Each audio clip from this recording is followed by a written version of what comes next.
ਹੁਣ ਜੋ department of homeland security ਆ, ਉਹ ਕਹਿੰਦੇ ਵੀ ਅਮਰੀਕਾ ਦੇ ਵਿੱਚ ਪੋਲੀਟੀਕਲ ਅਸਾਈਲਮ ਨੂੰ ਲੈ ਕੇ ਬਹੁਤ ਵੱਡਾ ਜਿਹੜਾ ਫਰਾਡ ਹੋ ਰਿਹਾ ਆ, ਤੇ ਇਸ ਫਰਾਡ ਦੇ ਵਿੱਚ ਜਿਹੜੇ ਇਮੀਗ੍ਰੇਸ਼ਨ ਵਕੀਲ ਆ ਉਹ ਬਹੁਤ ਜ਼ਿਆਦਾ ਇਨਵੋਲਵ ਹੈਗੇ ਆ। ਸੋ ਟਰੰਪ ਐਡਮਿਨਿਸਟ੍ਰੇਸ਼ਨ ਹੁਣ ਕਹਿੰਦੇ ਵੀ ਇਮੀਗ੍ਰੇਸ਼ਨ ਲਾਇਰਸ ਨੂੰ ਨੇਲ ਕਰਨ ਜਾ ਰਿਹਾ ਆ, ਕਿ ਜੋ ਕਹਿੰਦੇ ਵੀ ਸਭ ਤੋਂ ਵੱਡਾ ਜਿਹੜਾ ਅਸਾਈਲਮ ਦੇ ਜਿਹੜੇ ਝੂਠੇ ਕੇਸ ਆ, ਜਿਨ੍ਹਾਂ ਦੇ ਵਿੱਚ ਕਈ ਜਿਹੜੇ ਉੱਦਾਂ ਦੇ ਜਿਹੜੇ ਵਕੀਲ ਆ ਉਹ ਇਨਵੋਲਵ ਹੋ ਰਹੇ ਹੈਗੇ ਆ।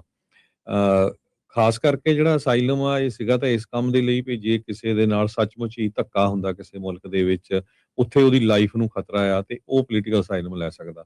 ਪਰ ਹੋਇਆ ਕੀ ਵੀ ਬਹੁਤ ਸਾਰੇ ਜਿਹੜੇ ਬਾਰਡਰ ਕ੍ਰਾਸ ਕਰਕੇ ਇਲੀਗਲੀ ਇੱਥੇ ਆ ਗਏ, ਜਾਂ ਜਿਹੜੇ ਵੀਜ਼ਾ ਓਵਰਸਟੇ ਕਰ ਗਏ, ਤੇ ਉਸ ਨੂੰ ਲੈ ਕੇ ਜਿਹੜੀ ਸਟੋਰੀ ਆ ਉਹ ਬਣਾ ਲਈ ਜਾਂਦੀ ਆ, ਤੇ ਇਦਾਂ ਦੇ ਜਿਹੜੇ ਵਕੀਲ ਆ ਉਹ ਫਿਰ ਉਹਨਾਂ ਦੇ ਜਿਹੜੇ ਕਲੇਮ ਆ ਉਹ ਫਾਈਲ ਕਰ ਦਿੰਦੇ ਹੈਗੇ ਆ। ਸੋ ਹੁਣ ਕਹਿੰਦੇ ਵੀ ਅਸੀਂ ਲਾਇਰਸ ਨੂੰ ਟਾਰਗੇਟ ਕਰਨ ਜਾ ਰਹੇ ਆ, ਉਹਨਾਂ ਨੂੰ ਫਾਈਨ ਕਰਨ ਜਾ ਰਹੇ ਆ।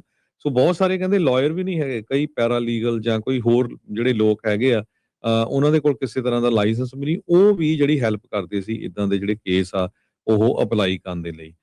ਸੋ ਹੁਣ ਗਵਰਨਮੈਂਟ ਇਹ ਕਲੇਮ ਕਰ ਰਹੀ ਆ ਵੀ ਅਸੀਂ ਇਹਨਾਂ ਨੂੰ ਪ੍ਰੋਸੀਕਿਊਟ ਕਰਾਂਗੇ, ਜਿਹੜੇ ਇਦਾਂ ਦਾ ਕੰਮ ਕਰਦੇ ਹੈਗੇ ਆ, ਤਾਂ ਕਿ ਆਉਣ ਵਾਲੇ ਸਮੇਂ ਦੇ ਵਿੱਚ ਜਿਹੜਾ ਅਸਾਈਲਮ ਨੂੰ ਲੈ ਕੇ ਜਿਹੜਾ ਝੂਠ ਫਾਈਲ ਕੀਤਾ ਜਾਂਦਾ ਹੈ ਉਸ ਨੂੰ ਰੋਕਿਆ ਜਾ ਸਕੇ। ਇਹ ਫੈਲਨੀ ਕ੍ਰਾਈਮ ਤੱਕ ਜਿਹੜੇ ਚਾਰजेस ਆ ਉਹ ਲਾਏ ਜਾਣਗੇ। ਕਹਿੰਦੇ ਵੀ ਪ੍ਰੋਬਲਮ ਇਹ ਆ ਵੀ ਯੂਐਸ ਅਟਾਰਨੀ ਜਿਹੜੇ ਆ 94 ਆਫਿਸਰਸ ਦੇ ਵਿੱਚ ਜਿਹੜੇ ਅਪਾਇੰਟ ਕੀਤੇ ਗਏ ਆ, ਉਹ ਇਦਾਂ ਦੇ ਕੇਸ ਪਹਿਲਾਂ ਲੈਂਦੇ ਹੀ ਨਹੀਂ ਸੀ, ਵਕੀਲਾਂ ਦੇ ਅਗੇਂਸਟ ਵਾਲੇ ਜਾਂ ਪੈਰਾਲੀਗਲ ਦੇ ਜਾਂ ਜਿਹੜੇ ਹੋਰ ਲੋਕ ਸੀ।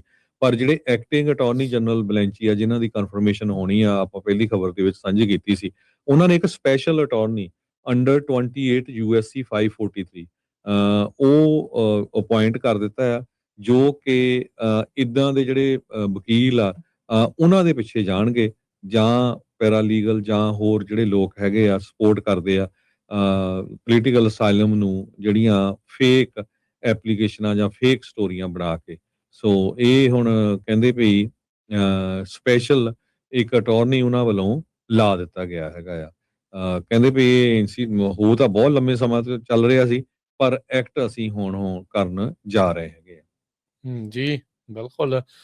ਸੋ ਹਰ ਇੱਕ ਪਾਸਿਓ ਤੁਸੀਂ ਕਹਿ ਸਕਦੇ ਆ ਵੀ ਜਿਹੜੀ ਇਨਫੋਰਸਮੈਂਟ ਆ ਉਸ ਨੂੰ ਤਿੱਖਿਆਂ ਜਿਹੜਾ ਉਹ ਕੀਤਾ ਜਾ ਰਿਹਾ। ਸਾਰਿਆਂ ਦੇ ਉੱਤੇ ਕਿੰਨਾ ਕੁ ਅਸਰ ਹੋਣਾ, ਕਿਵੇਂ ਹੋਣਾ, ਇਹ ਤਾਂ ਆਉਣ ਵਾਲਾ ਜਿਹੜਾ ਉਹ ਸਮਾਂ ਇਸ ਦੇ ਵਿੱਚ ਦੱਸੂਗਾ। ਪਰ ਫਰਾਡ ਦੇ ਪਿੱਛੇ ਤਾਂ ਹਰਜੋਤ ਸਿੰਘ ਜੀ ਇਸ ਟਾਈਮ ਪੂਰੀ ਤਰ੍ਹਾਂ ਨਿੱਠ ਕੇ ਜਿਹੜੇ ਉਹ ਪਏ ਆ, ਚਾਹੀਦਾ ਵੀ ਆ ਜਿੱਦਾਂ ਦੀ ਸਿਚੁਏਸ਼ਨ ਬਣੀ ਪਈ ਆ।